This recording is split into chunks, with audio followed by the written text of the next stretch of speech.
morning. My name is Michaela Mullins. I work with River Network, and I'm calling in from Denver, Colorado, which are the indigenous lands of the Ute and Arapaho tribes, and I use she, her pronouns. And I'm super excited to welcome you to our very first SMP Peer Call of 2022. So thank you. Thanks for taking the time out of your day to be here with us today. If you haven't already, you want to go ahead and update your Zoom name to be your name, the SMP or IWMP that you're affiliated with. And if you'd like to share your pronouns, you can go ahead and put that in your name as well. And then in the chat box, if you'd like to have your name and share your organization and which SMP or IWMP you're affiliated with, and then the native lands from which you're joining us. That is our practice at River Network to acknowledge those indigenous lands that we're calling from. And then also today we'll be using our chat box for any questions during presentations, but we will have some Q&A time for all of our presenters. All right, so for today we've got a pretty full agenda. We have a few announcements here at the beginning. We'll then go into some breakouts for a group discussion. We'll then be joined by Russ Sands with the Colorado Water Conservation Board, and he's going to give us an update on the Colorado Water Plan. Then Nicole Seltzer with River Network will give us an update on all of the amazing achievements that SMPs across the state have made over the last 5 years, and then also our thoughts on where we envision SMPs going in the next 5 years. And then Stacy Bowe with Strategic by Nature and also with River Network. We'll have a Q&A time for both Nicole and Russ. And then Seth Mason with Lodic Hydrological will join us to give us a brief training on R2 cross and how that can be used for helping set flow targets. And really that's kind of more of an extension of our conversation that we had at our fall workshop in October. And then we'll wrap up with a few more announcements and an evaluation at the end. Okay, so for our announcements here at the beginning of our call, since it is our first call of the year, I just wanted to kind of remind everyone what our goals are for this peer learning network. And really the essence of this peer network is to build relationships between all of the SMP leads across the state so you guys can support one another, learn from each other, and share resources. So we've got that strong network of folks across the state. So that is our biggest goal for this group. And to help with that, we do have an online community that you can join, and Stacy is going to add a link to the chat box where you can join our online community.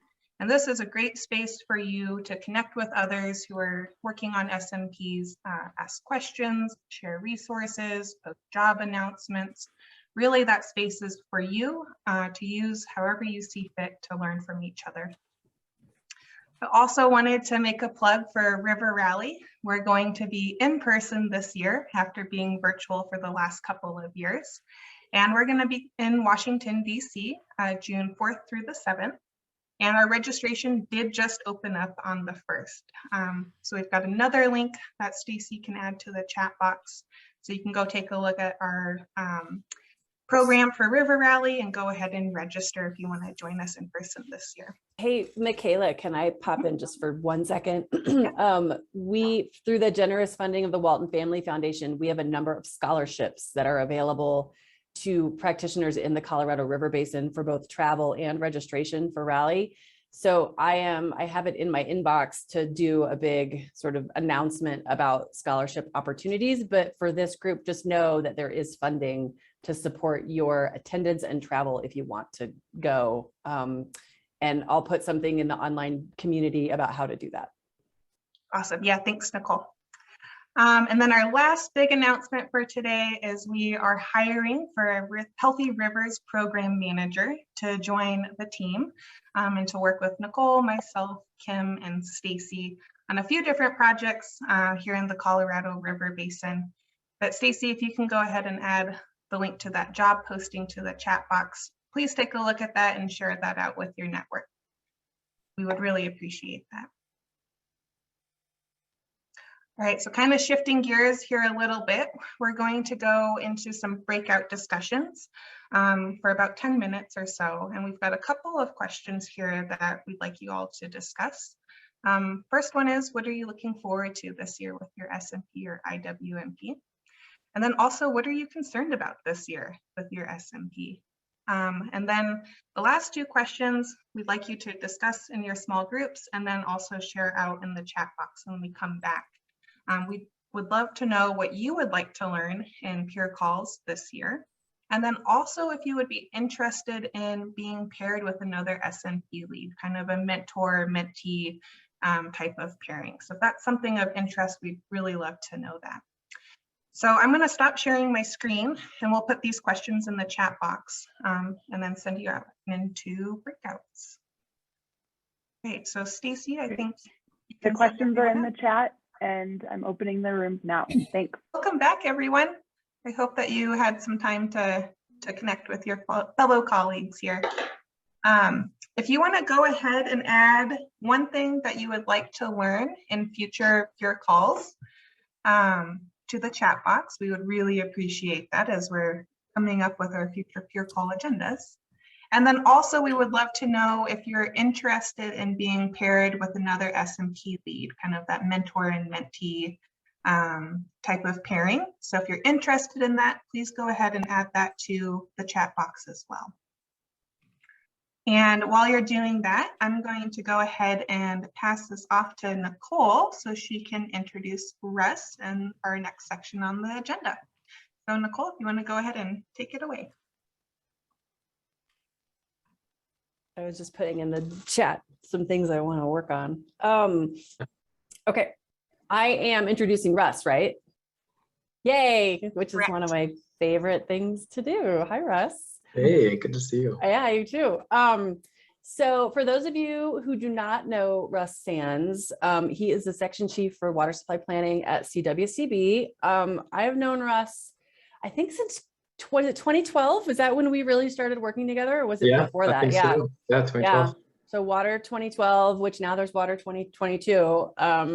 Russ was with the city of Boulder as one of their, or as a sustainability coordinator, and he led a lot of the city's sort of sustainability efforts around water education and communications. And so when I was at Water Education Colorado, Russ and I worked together quite a bit. And he is now at CWCB, and I like to think about Russ as a fellow process nerd. Like the process of bringing people together and figuring out how to move them from A to B, it requires juggling a lot of parts and being a really good listener and not alienating anybody as best you can. And I think Russ has masterfully done that so far in his role as section chief, and working with the BIPs and the Basin Roundtables and the IBCC, and now the update of the Colorado Water Plan.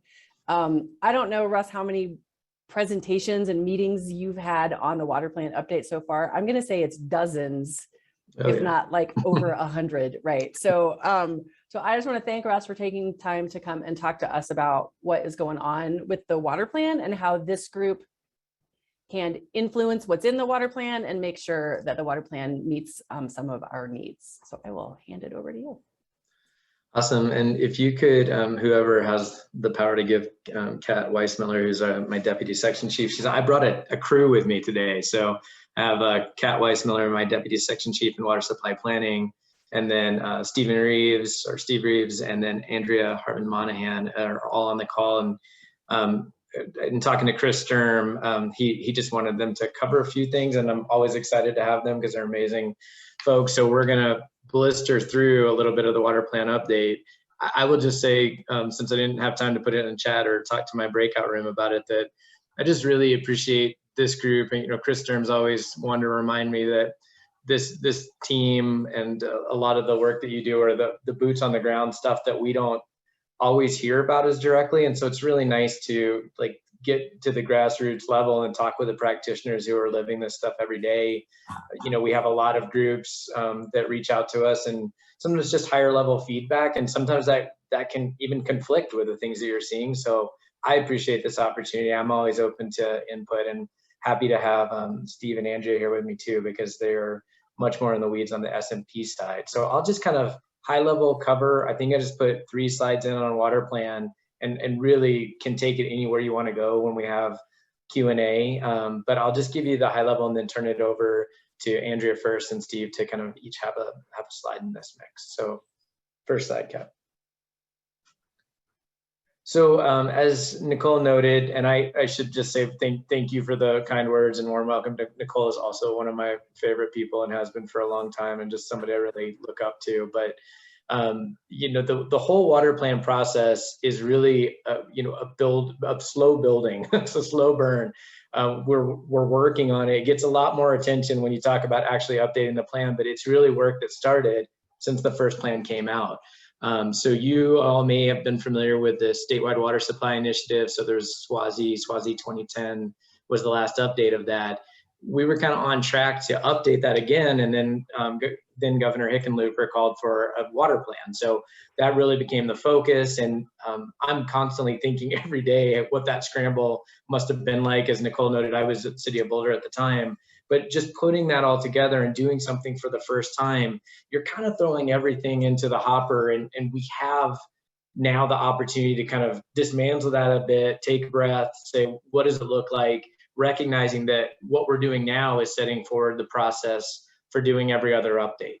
And so in doing that, we realized that the water plan is the sum of all these pieces. We have to do the tech update. So SWASI is kind of rebranded as the analysis and technical update to the Colorado water plan in light of SWASI now being, you know, a new thing with the water plan being out. That's the technical backbone. I'm sure you've seen that came out in 2019. It has a lot of good resources, some that, you know, maybe hit the mark closer or not. We've gotten, I think, some good input on where the flow tool could be better, but it does at least start to analyze risk and look across the 5 scenarios that were in the water plan, and then laid out in terms of data, 5 different data sets in the technical update. All of that data carried forward into the basin implementation plans, and super proud to say that, you know, minus 1 edit, I think, that we still have pending in the Colorado, all the finalized BIPs, including the Colorado, are up online now. So if you go to engagecwcb.org, you can find the BIPs. They're the first thing at the top of the screen. So really excited to have the BIPs done, and cannot thank the roundtables enough, because part of this journey we've been on, they've been on with us. And it's, you know, some of you, I saw Daniel on, gosh, he was one of the ringleaders on getting the Rio done, and what a great job they did. So just a lot of work, a lot of partnership, and you'll see these dates on the bottom. All these things are overlapping. So as the BIPs were starting to kind of conclude and on a trajectory, and we had safely in the hands of good folks like Daniel, you know, we started turning our attention more and more to the water plan. And really, you, I think all, or some of you, I mean, we partnered with several of you that are on this call to really do a watershed workshop and an environmental and rec workshop. And that was awesome kind of feedback. We used this scoping phase to get some public input before we released the water plan, to have a sense of what people were really wanting out of it. That was an attempt to get in front of the 30,000 comments or so that we got in the first water plan. I don't see it as a personal badge of honor to get 40,000 comments this time. I prefer to get a lot less. I mean, hopefully we're tracking in just the right direction, and we've taken this time to get some input on the front end. So we are on trajectory now to have a draft out for public comment on June 30th. That feels like it's tomorrow. And then we're gonna have a 90-day public comment period from June 30 to September 30th. So really hoping that not only, I guess 3 big hopes for that is that, one, well, that you read it, you give us some good feedback in terms of input if there's something that you're seeing in there that you think needs to be strengthened, changed, added to. But more than just commenting on the plan, really hope that you would give us, you know, some input on how you implement the plan. Because like I said, I know a lot of you are probably at the Sustaining Watershed Summit. You know, the good work really is done by you. We can do a lot as a policy agency to shine light on certain big issues, but you know, we do a lot through grant funding, and you all help us implement the water plan. So we're on trajectory to have that wrapped up by the end of the year. It'll probably be, you know, something in final draft form that's on the governor's desk at the end of the year, but probably means that it's our January 23 board meeting that it would actually officially get approved by the CWCB board. Next slide. So I said, if for those of you that were at the Avon conference, that you saw a slide like this before, but I just want to make clear that in that kind of spirit of us taking a breath and realizing what the water plan is, there's a lot to unpack there, literally a lot to unpack. It's almost 600 pages. And that just doesn't really jive with like how we do business anymore, right? A lot of things are online, more easily accessible. We build a water plan as a living document. And yet when you have a 600-page static thing, it's hard to really kind of keep that updated. So the next big SMP report that comes out, it's not in the water plan. We're trying to change that, where we kind of talk more broadly about the things, have the off ramps to the website where you can have the most and latest and greatest information. So we're trying to shorten things up. The water plan is operating on multiple levels at once. It really is doing that. If it does anything right, it shines a light on these critical issues across the state. And Nicole and I have talked about this a lot, but the big success is in shining a light and focusing on SMPs and putting environment on an equal playing field as muni and ag and other needs. That was a big step forward, and it's allowed for, I think Chris Sturm's always talking about 5 or 6 times the amount of funding that was there for these kind of efforts than before the water plan. So there's a huge role. If it only did those 2 things, that would be great. But for us, it also sets our path forward. For us as an agency, on a very simple level, the water plan is a strategic guide for CWCB. And so we are really thinking about those actions in the water plan, almost having these kind of sideboards of, there are things that CWCB are committing that we can get done. That means they have to be within the realm of what we can actually do. So we can fund things for sure. We can have some goals around that. A lot of the things that we do are setting forward processes and things that open up opportunity for additional stakeholder engagement, not limit it. So really trying to pay homage to both of those things is keep a focus on all the big things in the state, say it more simply, make it more accessible, but then also set a trajectory for the actions that we as an agency can accomplish. And of course, the end result of that is accomplish with you to kind of really implement the plan. Next slide. So here are those 4 kind of action areas, and one more click, Kat. The bottom, you're seeing what we're calling cross-cutting themes now. If you remember the original water plan, you probably remember, if you've seen that wheel of fortune is what I like to refer to it as.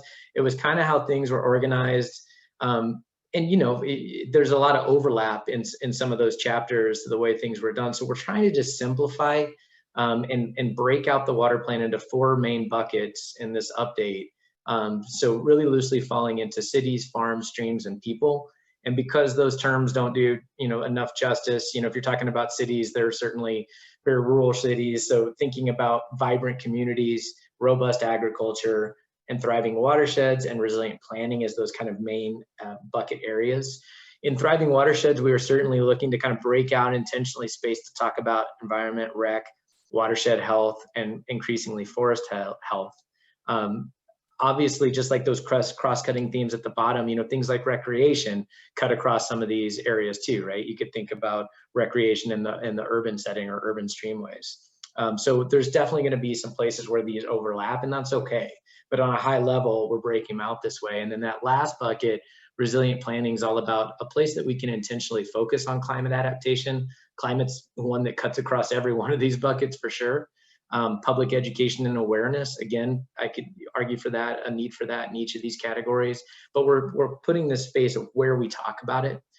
This element of smart government, whether that's what we can fund, where we can support more, get out of the way in some cases, or create more lean processes like lean permitting, and then increasingly a focus on just an understanding that we are, we're more resilient when we're thinking about things inclusively and really focusing on equity, diversity, and inclusion. So that's how we're laying out the water plan. And I think my last slide, just to pivot, if you've seen anything of late as we were rolling out this effort, and it was the focus of, one of the workshops that we did last year that I think many of you were at, we do have this focus area mapping tool. 2 things I'll just say about this is we're thinking about the water plan update is, where does this go from here? This was a really big lift for staff that probably wasn't in anybody's, hardwired into their job duties. And so maintaining it or updating it when people want to add things is something I'm thinking about, of where we, how could we take this and move it into an environment where maybe we can add more layers or more agencies can interact with it, where we can kind of fund the updating of it so that that can be more seamless. But the second thing I wanted to just say, and the next presenter I'll key up, is just the amazing work of Andrea. She's just been a phenomenal addition to CWCB and really added some huge firepower. Everything you're seeing was really largely put together by her, and then Jojo Law, who was with us at the time. But Andrea's just amazing skills, and I think she's going to talk to you a little bit about another GIS project that she's been working on.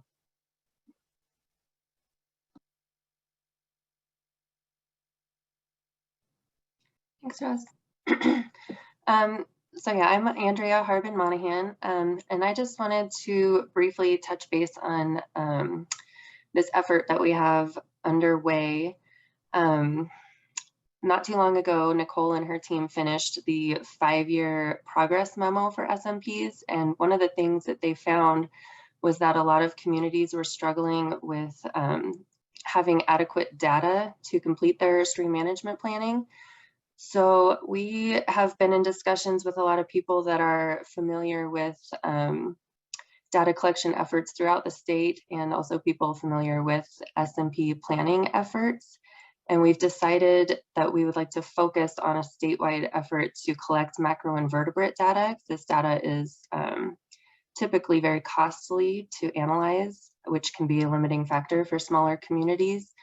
And it can also help inform water quality and aquatic habitat. So we felt it would be a very cost-effective focus.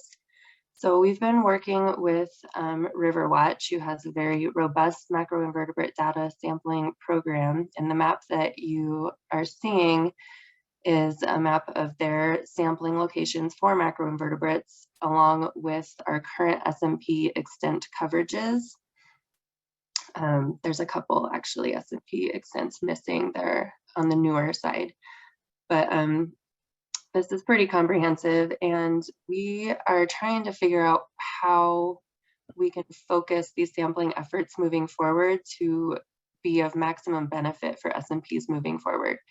So this is really just a plug to solicit feedback from you all in the SMP community to help us figure out where we can focus these sampling efforts moving forward. If there are SMPs coming down the pike that you know of that have limited data, or if you're currently working on an SMP and you're struggling to find data, like how can we help you with that? Where can we focus those efforts? So yeah, I think that's it. I think I'll hand it over to Steve. I think he has some more to say about data collection efforts throughout the state, but please don't hesitate to reach out to me, and I'll put my email in the chat if you can just let me know if you have any thoughts. Thanks. Thanks, Andrea. I'll try to be real brief here. I think we're already 5 minutes into Nicole's time slot. Kat, are you able to go to the next slide, please? Thank you. Currently, I'm working with Brad Johnson on a guidance document and workbook that's going to help the initial stakeholder process understand stream health assessments, what should be included in a stream health assessment, what shouldn't be included, give them an overview of different river health attributes, the catchment, the riverscape, the channel, how to pick the right assessment levels, and then how to select metrics, methods, and evaluation criteria.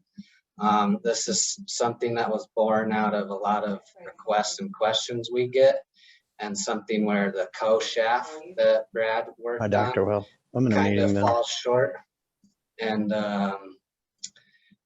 so this is something that once it's a little further down the road, we would like to reach out to this peer group and have you guys look at it and get feedback before it's a final document.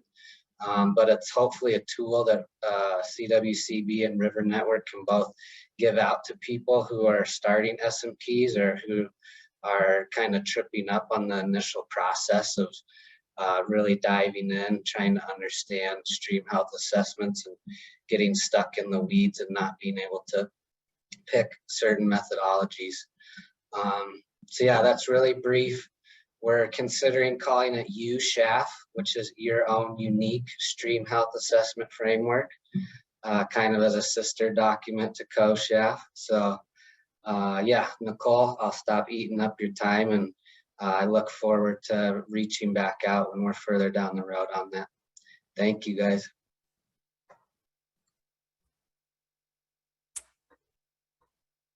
It's so cool to see you guys making such quick progress on a lot of these ideas. So I am gonna be as brief as I can. Give me 1 second to pull up my notes. So as was mentioned, River Network spent the latter half of last year working on trying to quantify the impact of the stream management program in its first 5 years. So hopefully most of you have already seen this. If you haven't, a plug to take a look at it. I want to say it's about a 30-page document. There's a 2-page summary, and there's also just a quick 4 or 5 minute video that CWCB helped us put together that goes over the highlights. And so if you go to coloradosmp.org, the link is now in the chat. Thank you, Michaela. You can kind of thumb through it. A lot of this shouldn't be news to many of you. You know the benefits that a stream management planning process can bring to your communities. And so hopefully this is just a kind of puts all of that in one place. When we did all of this work of pulling all of this information together, I wanted to just go through a few highlights of the statewide program and then talk a little bit about how I hope it can be used to inform the update to Colorado's water plan and hopefully spur some thinking on your end. So far we have 26 plans that have been approved and kind of are in the hopper. That is actually low now because we have a couple new ones that were just approved by the CWCB board a couple weeks ago. So those still need to be added to the website. And that encompasses 24 of the 92 Huck-8s subbasins in the state. So while I think we're starting to get good coverage, there's also a long way that we can go. Next slide, please. There has been about $8 million invested in supporting stream management plans in the last 5 years. 55% of that is CWCB funds, 45% of that is local cash and in-kind match. I am going to go out on a limb and say that this is $8 million that probably would not otherwise have been invested in river health and multi-purpose project identification without the goal in being in the original water plan and without the grant money that got put into Chris Sturm's program at CWCB. So I think just from that one, half of a page in the water plan and the additional investment the CWCB has made through grant funds and through supporting all of us, we now have $8 million that's been invested in rivers in the state. And I think that is huge and something that we should pat ourselves on the back for that. Next slide. So what has that $8 million actually accomplished? So when we put this report together, there were 11 stream management plans that had been completed. Kim Lenberg with Alba Watershed Consulting is to be given a lot of credit. She did a sort of thorough review and interview process and held a lot of hands for those stream management plan leads to put all of their recommendations into one place. So we now have a project recommendation database of completed stream management plans. And it arranges it by location, by whether those are pending or underway or completed or they're not being pursued. We put them into all the different categories that you can see on the left here. And we currently we're working with CWCB to kind of institutionalize this process so that as more stream management plans are completed, that reporting becomes part of the final report process for stream management plans, so that you guys, when you're finalizing your final reports, one of the steps that you will take is to actually enter the information into this database so we can sort of keep it up to date together. And we can keep looking and seeing what we're accomplishing through this program with the state. So one of the notations in here is to, if you look way down the list, you'll see that environmental flow targets make up 6% of the recommendations for completed plans, and recreation flow targets make up 1%. So I think we have some work to do as it relates to getting flow targets included in the outcomes of more stream management plans, which is partly why we have Seth joining us a little bit later today. Next slide.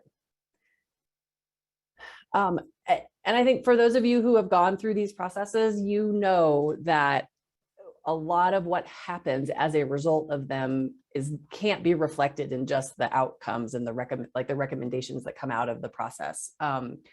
We have developed, I think, knowledge and capacity gains for local coalitions around the state. My experience in working with you all really backs that up. A lot of groups 5 years ago were only doing, watershed education and a little bit of water quality monitoring, and they're now convening community conversations about fisheries habitat and river flows and infrastructure impediments. And I think this process has really helped expand the scope of the local coalitions and watershed groups in the state to be a little bit more holistic. So the benefits of an SMP go far beyond just the number of projects and the dollars spent. We have a movement of people investing in the health of their rivers. And a lot of this is laid out in the report. Next slide. So in terms of sort of what's next, River Network is really focused on working with our partners. And so that is state agencies, the larger NGOs in the state, as well as the local coalitions that are implementing these things, to grow the impact of stream management plans and to continue to make this program something that we're all proud of and that's very impactful. So the report lays out a whole bunch of recommendations on how to do that. In the interest of time, I'm not going to go through those. Other than I'll just do like really high level. Some of the things that we're focused on is more baseline data collection and figuring out how to make that happen. As you just saw, CWCB is taking that recommendation to heart, and they're already doing a lot of work to figure out how to help improve baseline data collection through these processes. So I just really would like to take my hat off to Chris and Andrea and Stephen for being so responsive so quickly to some of this. So I think there's more to do, but that's definitely, we're seeing some movement there. River Network is also leading a series of workshops this spring to look at prioritization. So tackling the tough issues, which really is kind of means environmental flow targets, in the right places. Where do we need these processes where they're not happening? So we're convening a series of workshops with some partners this spring to talk about kind of opportunities in the flow target space and what we should be doing more or differently. And also to look at whether we need a statewide methodology to prioritize locations for stream management plans. And if we do need that, what does it look like? So I think we'll learn more in a few months as to what that's all gonna look like. And then lastly, ensuring interest and capacity. That is a real core of what River Network does. We have helped many of you get your stream management plan grants or kind of off the ground. We're to keep doing that. We're continuing to provide pass-through funding for technical support and stakeholder building on the front ends of these processes. So if you know of a group that wants to start a stream management plan, we do have funding available for the next 2 years. It's already been secured to continue to grow capacity at the local level. So just FYI. And then lastly, I would just encourage everybody to read this or at least watch the 5-minute video to get a sense of the highlights. And I also wanted to mention that I am in the process, it's been a little bit like pulling teeth, but I have been in the process of reaching out and scheduling presentations at every roundtable meeting. And it's not just me. What I would like is for those presentations to be me giving an abbreviated version of this presentation, and then all of the stream management plan leads from that basin getting a little bit of time to talk to the roundtable about what they've accomplished with their planning process, so that we can make sure that that everybody knows what's going on and that the attitude about stream management plans is a really positive one. So it has been difficult to get these roundtable meetings scheduled. People are busy and going in 900 directions. You know, if I've already reached out to you and asked you to help me with that, and I will be following back up and bugging you again. So with that, I will stop. We're probably eating into the Q&A time. And hopefully you guys have questions. Awesome. Thank you, all of you, for those great presentations. So I'm taking over the Q&A. We would love to hear, I'm sure our presenters would love to hear from all of you. So if you can raise your hand, I can't see everyone, so waving frantically in the screen could work, but use the raise your hand button. And if you're on the phone, it's *9 to raise your hand. And what questions do y'all have? Don't be shy. I'll ask a question. Russ, can you tell us a little bit more about how this group of people can contribute to sort of influencing the recommendations that are going to go into the water plan? Is it kind of like, are we now waiting for the draft and the comment period, or will there be another iteration of input before then? Russ, your mic is off. Thank you. Really good question. Yes, so basically we are doing everything we can, and Chris and I met yesterday and just talking about, in fact, we have a staff workshop this week to really start grinding through the drafting process. It's been a lot of just process building, developing the framework, and now we're kind of executing. So we're going to need every scrap of time to get things written, approved by the Attorney General's office, gone through some kind of initial vetting, put into InDesign, and then ready to be for public comment. So we will have something out on June 30th, 22. That's a hard promise that we're sticking to, and that will be the comment period. So we're allowing the kind of 90-day comment period to maybe just, again, in that spirit of taking a breath and doing things differently. We don't have a 600-page document. This is going to be a 200-page document. So it'll be a lot more accessible, a lot more digestible, I think a lot easier to see. We know from questions that, survey work that we've done that, what people are most interested in are those actions. To that end, if you read only one part of the updated water plan, just skip to the actions. The first 150 pages are largely going to be a summary of all the things that you've already seen, the BIPs, the tech update, the original water plan. It's about, writing the shorter email than the longer one, or letter, or whatever reference you want to use. But, really what we're doing is going to try to put an emphasis, and maybe it's going to be an action per page, and it'll be easy. We'll probably try to do some kind of roll up of that. But again, most of these things, and it wouldn't surprise me if some of the stuff that you heard today kind of rolls up into that, but really they're processes that get set forward. So you'll have time to make comment on the draft when it comes out on June 30th, but really it's about, how do we then dive into the work the water plan puts forward? Because whatever it says, I don't personally feel like we're ever really constrained by that. I bet you could point to a million examples that have been done as good work that weren't hardwired into the water plan. And so certainly trying to stay nimble and adaptive is on our mind. Thanks, Russ. Other questions for the team?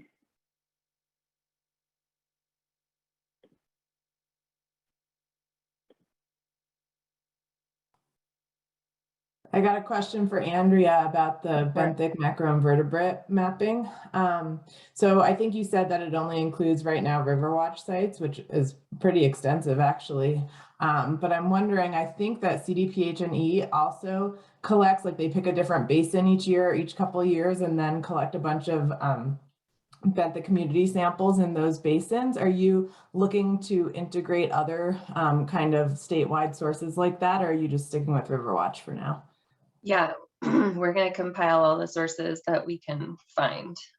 Riverwatch was just the lowest hanging fruit since they have such a robust sampling program. But yes. Cool. Yeah. And then do you have a turnaround time for when you're going to have something that people can use, or at least know where the sites are?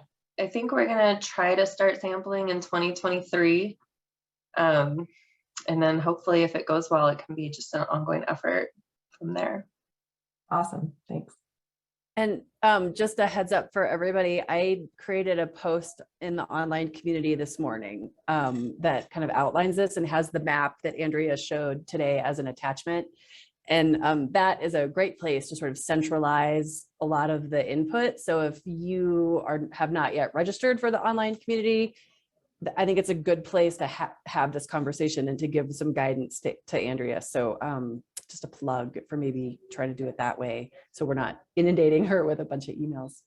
And I would say that even when looking at the map, if it looks like your area of interest has good coverage, still like you to reach out to me, because we can dig into that data and see if it's actually adequate. It might be, you know, some of those sites might have very limited data points, or it might be just outdated. So still, please reach out. Great, thank you. Julie, go for it. Sorry, it's -5 down here in the Purgatory and lots of snow, which means our Wi-Fi barely works. So I've stayed off camera. So you might be hitting on this on the summary of SMP work to date, but I'm just curious, in that report or elsewhere, maybe I missed it, are you letting us know, like, hey, these were kind of the original goals for SMPs. We love what you all did. Maybe some of you are drifting a little more off course than we were hoping. Like kind of corralling some of us back to some core things that you were really hoping to get out of this that maybe you aren't. Anyways, that may be answered somewhere and I missed it. That is a really interesting question, Julie. And I think there's this line between like what the NGO conservation community and the state sort of hoped would happen from stream management plans and maybe what has actually materialized. And a lot of that has to do with the appetite within a given location for, you know, what they're willing to talk about or how much data they actually have at their disposal. And like, it's very, what can be accomplished is influenced by so many local factors. Chris, I would be really interested in your take on whether you think there needs to be some sort of wholesale correction within the program. I don't think there needs to be a wholesale correction. And Julie, thanks for the question. I think it's a great one. Because the stream management planning has drifted all over the place. It's included all sorts of things that we never originally intended. And that's just fine because it reflects the interests of the local stakeholders. And that's good planning. But we did say in stream management planning that we'd identify flow needs. And it's just that simple. And it's a scary conversation for folks to have, but it needs to be done because that was the intent. So we can drift all over the place and do all sorts of different types of planning, but it's not a reason to ignore that we're supposed to be identifying our flow needs. Now, in order to identify flow needs, you have to have objectives because flow needs are going to vary based on objectives. So that's been a little trickier than I thought it would be way back in 2014 when we first started talking about this. But if you can't decide on objectives, you know, it's not a reason to just stop that process. You could pick a few different things. Like Julie, you know, there's a fishery on the Purgatory of Trinidad. So that's got to be of interest, right? I think the work that Steve is doing with Brad Johnson is going to help us have that conversation with our stakeholders more easily because it's going to outline what it looks like to assess flow needs, to assess ecological health or assess geomorphology. And so that may be an easier way to segue into the conversation of, yeah, we're going to look at our flow needs. So we don't have to come out of the gate and say, yeah, we need to do this. We can come out of the gate and say, here's this framework that explains to us how we're going to do our assessments. And that, I think, is going to help us get into the conversation about flow needs.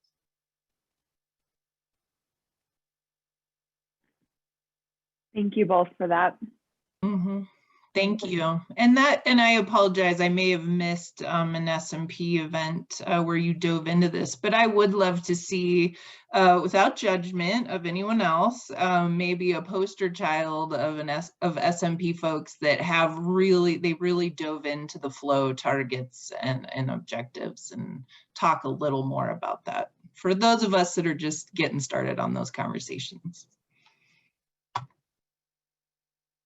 Thanks, Julie. And one thing I would say is to go back and listen to the recording from the workshop that we did in October, because that starts to get the toe into the water there, but that's a great suggestion as we move forward. Thank you for that. Okay, yeah. Any other questions? We have time for probably one more.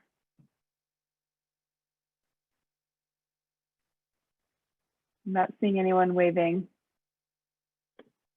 Okay. All right, well, we're going to turn it over to Seth here in a minute. So just thank you again to Russ and Chris and Andrea and Steve and Nicole for really talking us through the water plan and the SMP memo and everything that's cooking in the kitchen right now. We really appreciate it. So Seth Mason is a frequent star on our Peer Learning Network. Seth, thank you for joining us again. He's going to talk today about R2 Cross. And this is, again, a little bit of a continuation from what we started diving into at the October workshop that we had in Avon. So yeah, Seth, I'll just turn it over to you, but we're really excited to hear your presentation, and I'll let you take it away. Okay, thank you. I did want to, hope you can all see my screen. Did want to let you all know that I'm happy for you to interrupt me as I go through this. We can save questions for the end if you like, but if you want to just stop me midway through, hop on, unmute yourself, ask me a question, I'm perfectly happy with you doing that. I think the recent question and Chris's answer to it are probably a useful starting place for introducing this topic, but this is a continuation of the conversation that we began at the last peer workshop in October related to flows and thinking about how you develop thresholds, or if you aren't going to develop thresholds, think about kind of relative changes in flows as a function of planning scenarios or given projects, and how you use information related to those changes in flows to talk to a group of stakeholders about what those might mean for changes in the condition or the characteristics of other environmental attributes that you might care about. So one of the things that we talked about very briefly in that conversation, one of the methods that we talked about was R2 Cross. And the group then asked me to come back and dive into R2 Cross a little bit more and provide you all with a sense of what that method is, what the information, what information you can derive from implementing this method on a stream reach of interest, and then how you might use that information in the context of a stream management planning effort. So that's the adventure that we are undertaking here for the next 20 minutes or so. So I plan to spend a little bit of time talking about the technical foundations, kind of background of the method itself. We'll have a little segment of the conversation that focuses on the actual methodology. I understand that most of the folks on the call today are unlikely to be the ones out in the field performing an R2 Cross analysis, but hopefully having a sense of what those methodological steps are will give you some important background as you think about hiring somebody to go collect data in your watershed. You think about the kind of scale and level of effort involved in this particular method, or where existing data might be available to you that was produced by this method, et cetera. And then at the tail end, we'll talk real briefly about the use of outputs from R2 Cross in a planning process. So to begin, it's useful to reflect on the fact that R2 Cross is just one of any number of methods, threshold setting methods specifically, that can be used to kind of pin specific stream flow levels to maintenance of an environmental condition that you might care about. There are a number of other methods available to you that have been put in practice in Colorado and in other streams across the West. We are, again, focusing on R2 cross today, but the focus on that method, I don't think is meant to preclude or suggest to you that you should not consider the use of other methods.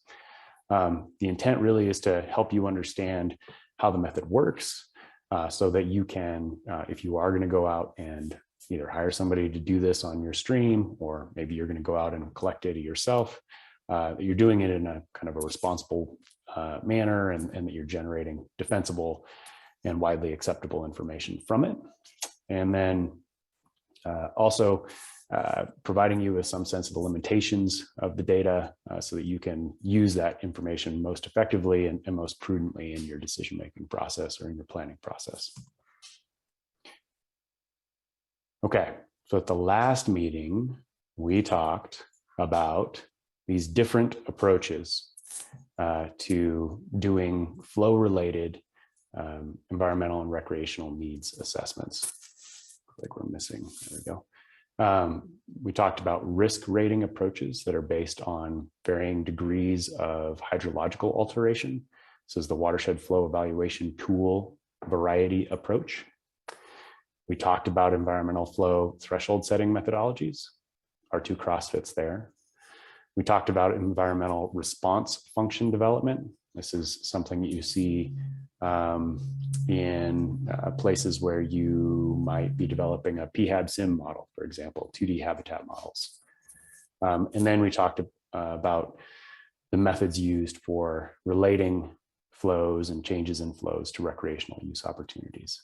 So we're limiting our discussion today to this consideration of environmental flow thresholds, and we're not venturing into the discussion of the methods that fit in these other boxes. And then within here, we are further restricting ourselves to consideration of R2 cross again, which is just one method that you can use to identify environmental flow thresholds. So we're real focused here. That's the point. There are some basic assumptions of the R2 cross methodology that are worth reflecting on here. Those are that riffles in a stream are critically important channel units, and they're places in the stream where you tend to find high levels of macroinvertebrate production. They can be important for spawning for various fish. They're important because of the macroinvertebrate production levels. It's important feeding grounds for trout. And so they're worth focusing on as you think about environmental flows. There are also locations where during low flow conditions, you would tend to expect the greatest change in velocities and depth, and that these channel units, these positions on the stream, are going to be more limited, or that the access to these locations is going to be more limited for aquatic organisms than in other channel units like pools and runs. Maintaining adequate stream flow in riffles then is expected to maintain adequate stream flow in those other channel units in pools and runs. So why use R2 cross instead of the other approaches that might be available to you? The approach itself is pretty time and labor efficient. You can go out and you can quickly collect data on a reach that you're interested in and turn that information into a threshold, a flow recommendation. The results produced by this method have been found in the past to be comparable to more complicated methods like the in-stream flow incremental methodology, where you're implementing something like PHAB sim, doing 2D habitat modeling. The method itself is widely used in Colorado. So it's endorsed by the CWCB, it's used by CWCB and CPW as the basis for many, but not all, in-stream flow water rights across Colorado. And there are available tools to support the use of R2 cross. And the link here is to a web application that I think many of you may find interesting and or useful as a basis for just exploring the method in greater detail or actually performing an R2 cross assessment. For the next few slides, we're going to talk about the details of the methodology itself, how you would go about locating a site, collecting data, analyzing that data, and identifying thresholds. So the first step in that process is transect selection on your reach of interest. So you've got a reach of stream that you're considering. Within that reach of stream, you've got different channel units, you've got pools, riffles, runs. And if you are seeking to implement R2 cross, you need to seek out riffles, not the other channel units. And ideally, you're identifying kind of a typical riffle within your reach, something that looks representative of other riffles in order to collect a single transect. You may, if you've got time and available funds, you may select to collect data at multiple transects and not just one in your reach of interest. There are some things to avoid, including braided channels and areas with undercut banks. If you were to collect data in those locations, you would find your results to be probably unreliable. So this is just a picture of what a riffle looks like. It's the shallow, steep sections of the river, the places that you could imagine becoming drier quicker, shallower quicker as flows drop. Once you've selected your riffle or riffles, you go about collecting data on them. The data that you're after includes cross-sectional geometry. So you go out with an optical level or a sag tape or a total station or some other means of survey, and you collect elevation information across that transect. Then you additionally need to collect water depth and velocity information on that same transect and collect a stream discharge measurement. And all of that information together provides you with the necessary inputs to one of the optional analysis techniques that you can use, hydraulic analysis techniques you can use within this method. Optionally, you can collect particle size distributions using a Woolman pebble count or some other means, and that opens up the number of hydraulic analysis methods that you might use in the subsequent step. If you are somebody who is working with the state for the state on a new in-stream flow right appropriation, you may be necessary to conduct a new fish survey or collect macroinvertebrate samples. I think for most of you, this last point here, this collection of biological data will not be necessary, and you will instead be relying on existing CPW survey data or perhaps the new aggregated macroinvertebrate data from Riverwatch to inform how you're thinking about the structure of biological communities on your reach. Okay, so you've got these these topographic and hydraulic data sets, and you are now in a position to do some hydraulic modeling. There are two different approaches that you can use to do this hydraulic modeling. One relies on the Ferguson equation, the other Manning's equation.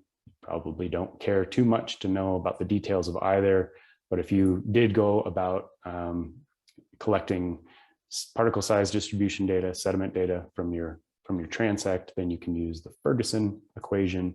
If you didn't, you need to use the Manning's equation, calibrate a simple one-dimensional hydraulic model, and then run that model across a range of discharge events. So you went out and you measured channel characteristics discharge at, for example, 100 CFS. You want to know something about habitat conditions, not just at 100 CFS, but at 10 CFS and 50 CFS and 150 CFS and 200 CFS. Well, you could go out and you could directly measure those characteristics at each of those flows. That's pretty labor intensive. The shortcut here is we use these hydraulic modeling techniques to approximate conditions across the flows that we did not observe in the field. So we collect the data, we calibrate a model, we run the model over a range of flows that we didn't observe directly to approximate those hydraulic conditions that we care about, which include average water depth, average water velocity, and wetted perimeter of our channel across some range of stream flows. Once we have that data in hand, we combine or we reference a table of relevant flow criteria that comes from some publications in the late 70s that have been recently kind of updated and modified. So we've got these flow or these criteria related to the depth of water in the stream, the percent of the wetted perimeter, and the average water velocity.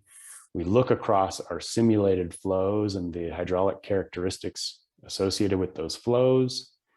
And then we identify the flows where those conditions are satisfied. Traditionally, the flow where 2 of the 3 criteria are satisfied is used as the winter minimum flow in an in-stream flow water right.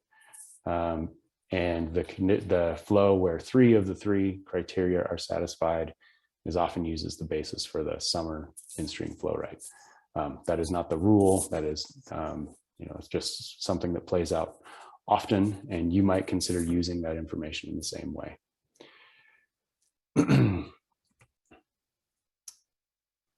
Okay, so you've got flow targets now associated with this 2 out of satisfaction of 2 of 3 criteria and 3 of 3 criteria that kind of represent different levels of protection, perhaps, for environmental attributes that you care about on your reach. You need to then integrate that into your planning effort. So with this information in hand, you can do several different things. We touched on some of this in the last workshop. You might set out to evaluate those thresholds against existing or historical stream flows in your reach of interest or across your watershed. And by comparing your flows across some period of time against those thresholds, you can calculate in a pretty simplistic manner the deficit, the environmental flow deficit on the reach you're interested in. And that deficit can be calculated in terms of acre feet, can be calculated in terms of durations, the number of days that meet or fail to meet your environmental flow threshold. And those relative differences, if you're looking across a geography, can be really useful in helping you do some priority setting regarding which parts of your large geographic area you're going to focus on. And those computations might also be useful for thinking in a specific location about, they might be the basis for discussions about flow augmentation or flow leasing, or some consideration about where opportunities might exist to help meet some identified environmental flow deficit. Alternatively, you might think about using some of the scenarios that come out of the technical update to the water plan to project forward how environmental flow deficits might change as we move into a different climate future, a different population growth future. And that's kind of what you're seeing here. You would, in the same manner as we just spoke about, compare those environmental flow thresholds to flows, typical flow conditions realized under each of the flow scenarios that come out of the technical technical update to the water plan. That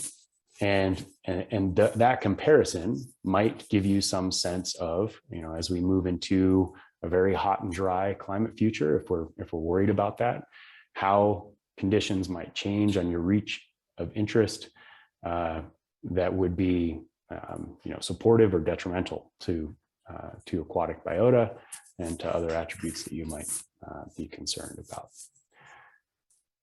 And there's some pretty simple ways that you can graphically represent that information and use it as a basis for talking to a group of stakeholders about which of these future scenarios is worth kind of planning around or hedging against, and what opportunities might exist to you to avoid some undesirable future state. The last pathway that you might take as you consider using these thresholds in your planning effort is to use them to characterize the potential benefits or impacts of a specific project or management action. And you do this again in a similar way, where you would need to characterize the expected impacts of a management action. Maybe that's an augmentation strategy or flow leasing, or maybe it's reservoir development. You need to characterize the expected impact of that action on stream flows and your reach of interest, the reach where you've got targets, these flow targets identified. And then characterize the kind of typical hydrograph for the existing condition and that future condition, and compare the flows across some period of time, the year, a season, a month, to the threshold that you've identified, your 3 out of 3 threshold, your 2 out of 3 threshold, and compute the kind of duration and magnitude of the gap between the flows under that condition and your environmental flow threshold. So those are 3 ways that you might think about incorporating use of thresholds into your planning process. That's not, those are probably not the only ways you could go about doing that. I'm sure some of you are very creative and could imagine doing it differently, but I think that provides you with a sampling of where you might go, how this information might be useful to you. I'll leave you with some thoughts, some important considerations regarding the use of these thresholds that come out of R2 cross, and this kind of applies across any of the threshold setting methodologies. And that is, that these tools are a heuristic. They're not a panacea.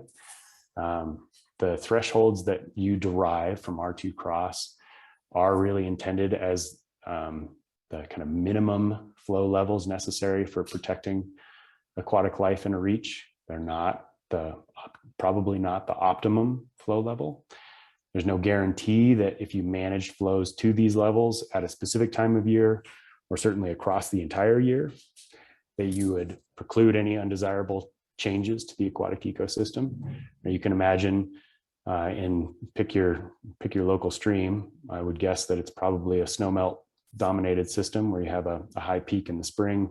If instead of having kind of a normal shaped hydrograph where you got a peak spring runoff followed by low flows in the late summer or fall, if you had a flat hydrograph that was always pegged to the R2 cross threshold, I imagine you could convince yourself that would produce some changes in your aquatic ecosystem that might not be desirable. So it's a useful benchmark. It's not the answer. There are other characteristics, right? There's peak flows, there are rates of recession, there's variability between different parts of the year that are really important considerations because they do impact the structure of the aquatic ecosystem and certainly would lead to changes in those attributes are expected to change conditions for aquatic life. And then there are those other non-flow related characteristics that are important not to lose sight of. Water quality characteristics. You might have a great hydrograph where you're always meeting the in-stream flow and you've got an old mine dumping metals into the stream, and doesn't matter how you're managing flows, you're never going to have a great fishery because they can't live there. Water quality is crap. Same goes for riparian condition. That might be an important limiting condition for the aquatic ecosystem before flows are. Stream temperature, although often related to flows, might be limiting before flows are limiting. And so, you know, you don't want to lose sight of some of these other things. You don't want to lose sight of the bigger picture and rely too heavily on a threshold coming out of one of these methods. But as one of the tools in your belt for helping you make good decisions within the context of a management plan, and certainly as a tool that is inexpensive to implement, is widely used across the state already, it can be a really useful means for facilitating conversations about needs, flow needs for aquatic ecosystems, and about the relative benefits associated with any proposed project or management action as it relates to those aquatic ecosystems. All right, I'm at 23 minutes. And I think I had 25. So that's your really brief overview of R2 Cross. I'm happy to answer a couple questions if you have any.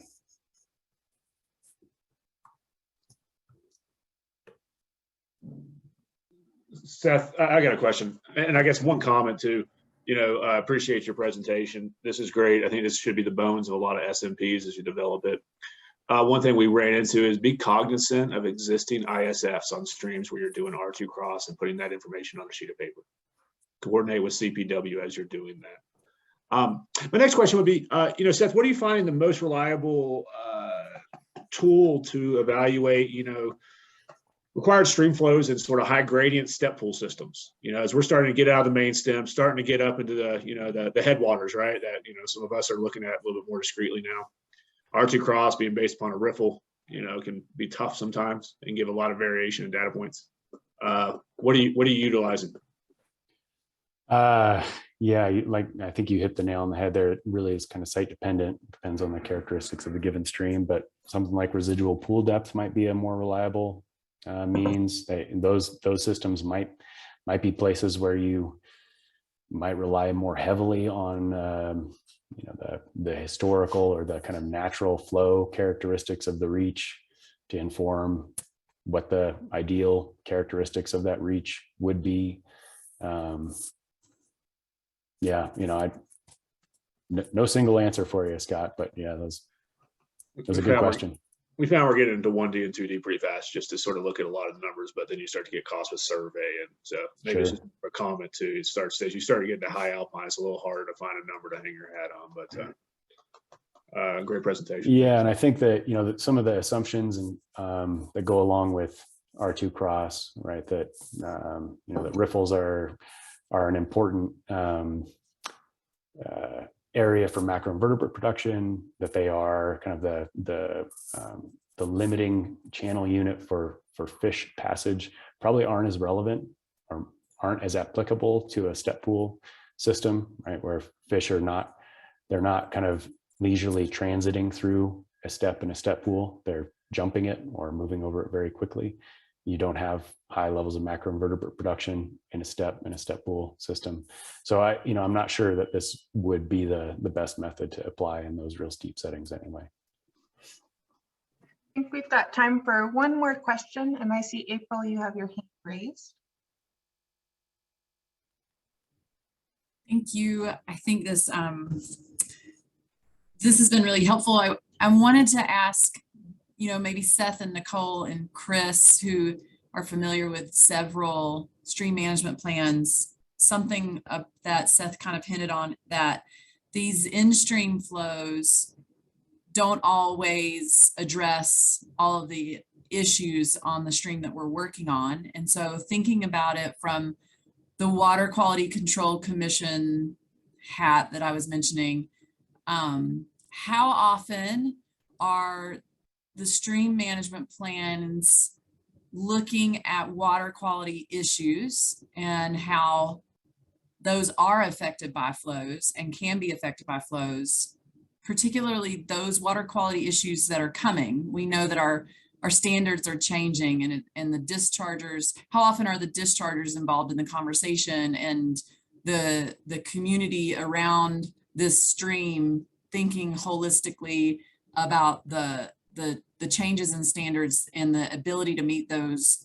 You know, I'm thinking mostly about temperature and and working those issues into stream management plans as well.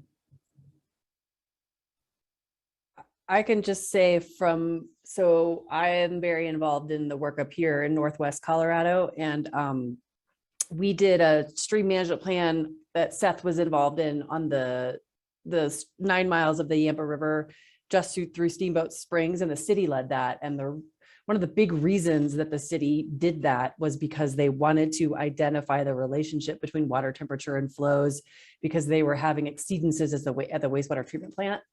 And we then sort of took what the city did, and we've now expanded it to 350 miles of the Yampa. And I think that focus on temperature has really remained. We are developing a basin-wide temperature monitoring plan as one of the recommendations of our stream management plan. So we're going to start collecting more temperature data in more places and have a centralized database for that. And there's a whole riparian shading component that we're going to be working on as well. So I can say, at least up here, there's a big focus on temperature.